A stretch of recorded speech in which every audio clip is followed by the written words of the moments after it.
सभी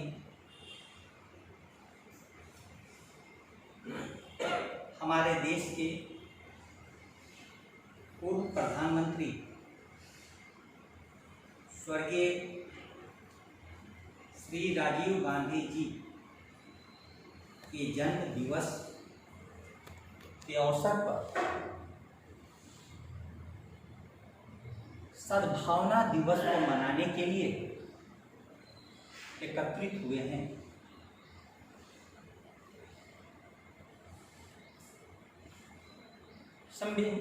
सद्भावना दिवस के संबंध में शपथ हम लोग लेंगे। वो शपथ हमारे पास हैं, लेकिन उसके पूर्व हमें यह जानना चाहिए, समझने का प्रयास करना चाहिए कि हमारे देश के समक्ष सबसे बड़ी चुनौती क्या है। यदि आप गहराई से विचार करेंगे तो मनुष्य के व्यक्तित्व में तीन परतें हैं। सबसे स्पष्ट परत जो हम लोगों को दिखाई देती है कर्म की। कर्म सबका दिखाई देता है, लेकिन उस कर्म की परत के नीचे विचार की परत होती है। आप किसी भी कर्म को करने के पहले विचार अवश्य करते हैं। इसका एहसास हम सभी को होता है, लेकिन उस विचार के पहले भी एक परत है जिसको भाव का परत कहते हैं। अरस्तु महान दार्शनिक का महत्वपूर्ण वाक्य है, man is a rational animal. मनुष्य एक विचारशील प्राणी है। लेकिन जरा हम गहरे से सोचें, अपने जीवन के अनुभवों को ध्यान में लाएं, तो आप स्वयं पाएंगे कि हम ज्यादा काम रेशनैलिटी से नहीं कर करके इमोशन से करते हैं, भावनाओं के कारण करते हैं। आखिर क्यों? अचानक एक व्हाट्सएप मैसेज आता है और पूरा बेंगलुरु जल उठता है। आखिर ऐसी क्या बात है? आपको किस बात ने आग लगाने को प्रेरित किया? उसने सीधे आपके भाव जगत पर चोट कर दी। यह भाव जगत नकारात्मक रूप में पेश हुआ, लेकिन भाव जगत सकारात्मक रूप में भी पेश होता है। सैकड़ों पाषाण में से तू भी एक पाषाण होता, मैं न होती भावना, फिर तू कहां भगवान होता। यह भावना पत्थर को, पाषाण को भगवान बना देती है। तो यह भावना कितनी बड़ी बात है कि आग भी लगा दे रही है, इंसान को शैतान बना दे रही है, और दूसरी तरफ इंसान को भगवान भी बना दे रही है। इसलिए सद्भावना कैसे बढ़े? हमारे महाविद्यालय का यह पुनीत कर्तव्य बनता है कि आज की इस स्थिति में, जब महामारी ने चारों तरफ से हमें निराशा के गहरे गर्त में ढकेल दिया है, हर जगह नकारात्मक भाव ने अपनी जड़ें जमा ली हैं, इसके कारण आत्महत्या, निराशा, अवसाद, कई प्रकार की बीमारियां सामने में आ रही है। तो इस अवसर पर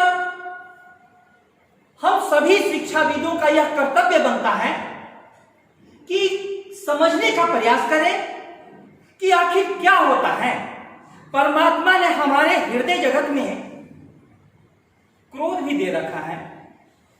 सब कोई महसूस करता है, छोटी छोटी बातों पर हम क्रोधित हो जाते हैं, लेकिन उसी परमात्मा ने हमारे हृदय जगत में करुणा भी दे रखा है, प्रेम भी दे रखा है। लेकिन क्या कभी आप सोचते हैं कि क्रोध तो तुरंत आ जाता है, लेकिन करुणा और प्रेम आने में बहुत साधना करनी पड़ती है, बहुत साधना करनी पड़ती है। हमारे जगत, हृदय जगत में घृणा का भी भाव है, तो हम किसी के लिए मर मिटने के लिए तैयार भी हो जाते हैं, इतना प्रेम का भाव है। आखिर क्या है कि घृणा तो तुरंत आ जाती है, क्रोध तुरंत आ जाता है, हिंसा तुरंत आ जाती है, लेकिन प्रेम, करुणा, अहिंसा, ये भाव हमारे हृदय में प्रखर क्यों नहीं होते? तो इस अवसर पर एक छोटी सी कहानी सुनाऊं कि आप सभी को स्पष्ट हो जाए कि सद्भावना कैसे बढ़े। एक व्यक्ति ऋषि के पास पहुंचा, बोला कि ऋषि महाराज, हमारे हृदय में आग जल रही है। मुझको लगता है कि यह आग किसके मकान में लगा दूं, किसके दुकान में लगा दूं, किसके सामान में लगा दूं, इस दुर्भावना से मुझे कैसे छुटकारा मिले? ऋषि ने कहा कि तेरे प्रश्नों का जवाब दूं इसके पहले मुझे तेरा ललाट स्पष्ट रूप से दिखाई दे रहा है। बंदे, तू 7 दिनों में मरने वाला है। अब तू बैठ जा, मैं तेरे प्रश्न का जवाब दूं कि तू जो इतनी आग में जल रहा है वो आग कैसे शांत हो। उसने कहा कि मुझको अब कुछ नहीं सुनना है। अब मैं चला, बिना बोले हुए वो चल दिया और घर आकर के सबसे पहले अपनी पत्नी के चरण छुआ। पत्नी बोली कि अरे क्या हो गया? जो हाथ सदा मेरे चेहरे पर बरसते थे वो मेरे चरण को छू रहे हैं। आपकी तबीयत तो ठीक है? उसने परिवार के भाई बंधुओं को गले लगाया कि मैंने आप लोगों को बहुत कष्ट दिया है, मुझको माफ कर दीजिए। परिवारजनों के बाद उसने अपने पड़ोसियों को बुलाया कि आपके मकान पर मैंने केस कर दिया था, जमीन हड़पने का मेरा इरादा था, लेकिन मैं गलत रास्ते पर था, आज माफी मांगने आया। पड़ोसियों के बाद उसने अपने रिश्तेदारों और अन्य लोगों को बुलाया। 7वें दिन ऋषि महाराज पहुंचे, बोले कि बंदे, मैं तेरे से मिलने आया हूं। बोले कि अब मिलकर क्या होगा, आज तो आखिरी दिन है। बोले कि कोई आखिरी दिन नहीं है, मैंने तो यूं ही कहा था कि तेरी मौत आने वाली थी, 7 दिनों में तू मरेगा। उसने कहा कि आप झूठ बोलते हैं।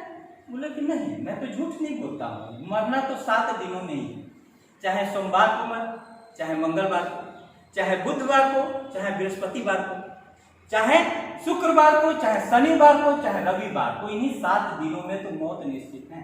तू ये बता कि तेरे साथ हुआ क्या, तू कितनी दुर्भावना में जिया।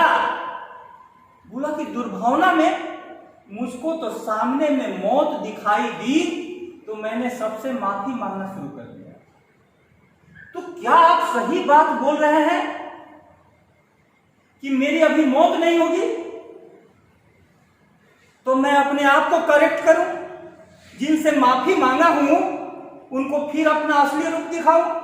बोले कि अरे बंदे, माफी मांगा वो किस भाव दशा में मांगा, क्योंकि यह दुनिया छोड़कर के प्रत्येक को जाना है। कोई है यहां पर जो हमेशा के लिए रहेगा?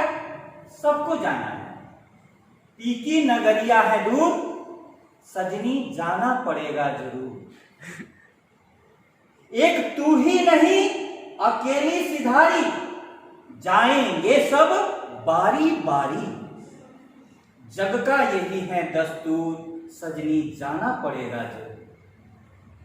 आखिर देश में इतनी हिंसा, इतनी घृणा, इतना क्रोध क्यों है? क्योंकि सब कोई सोच लिए हैं कि हम हमेशा के लिए इस धरती पर आए। सद्भावना कैसे बढ़े? मैं इस अवसर पर आपको शपथ दिलवाऊं, इसके पहले इतना ही निवेदन करना चाहता हूं कि हम सभी जीवन की यात्रा में हैं और उस यात्रा में बांसवाड़ा रूपी स्टॉपेज पर रुके हुए हैं। यहां से भी गाड़ी आगे बढ़ेगी।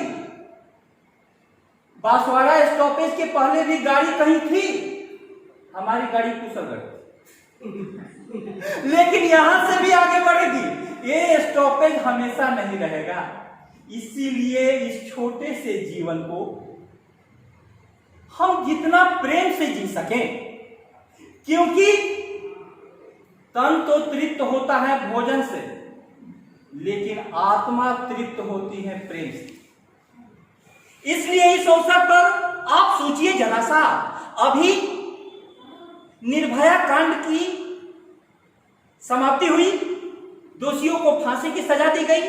भारत की एक वकील हैं एडवोकेट इंदिरा जयसिंह, उन्होंने निर्भया की मां से अपील किया कि जिस तरह से सोनिया गांधी जी ने अपने पति के हत्यारों को माफ कर दिया, उसी प्रकार से आप भी माफ कर दीजिए। ये तो तथ्य है, राजीव गांधी की निर्मम हत्या हुई थी और उस दिन पूरा भारत उबल रहा था, हर दिलों में आग थी।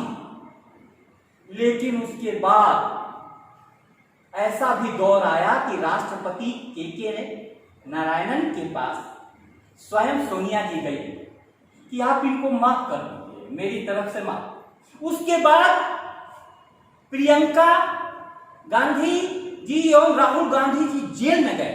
नलिनी मुरुगन जो मुख्य आरोपी थी उस समय में, उसकी 7 वर्ष की बेटी थी।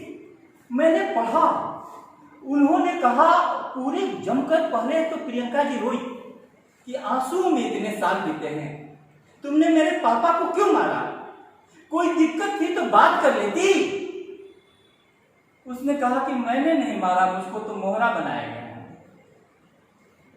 तो ठीक है, अब मेरी छोटी बच्ची है, छोटी बच्ची को हाथ पकड़ करके उस अवसर पर प्रियंका जी ने कहा कि मैं जानती हूं अनाथ होने का दर्द, मेरे पिता के खोने के गम में हम लोग हर पल आंसुओं में जिए हैं, लेकिन तुम्हें मैं अनाथ नहीं होने दूंगी, मैं माफ करती हूं। हमारे बीच में ही कुछ ऐसी आत्माएं होती हैं और इस प्रकार की आत्मा हम लोगों के भी व्यक्तित्व में कभी कदार जन्म लेता है।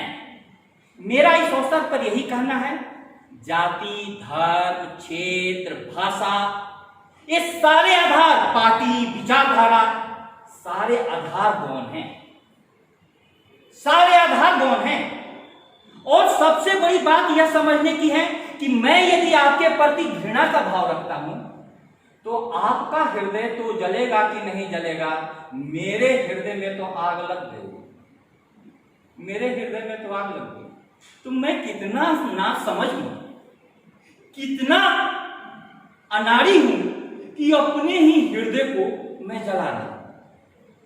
इसलिए इस अवसर पर परमात्मा से प्रार्थना करता हूं कि हम सभी इस प्रकार की भाव दशा में जिएं, जिससे स्वयं का हमारा जीवन सार्थक हो, प्रेम में बीते, आनंद में बीते। यही सद्भावना दिवस का उद्देश्य है।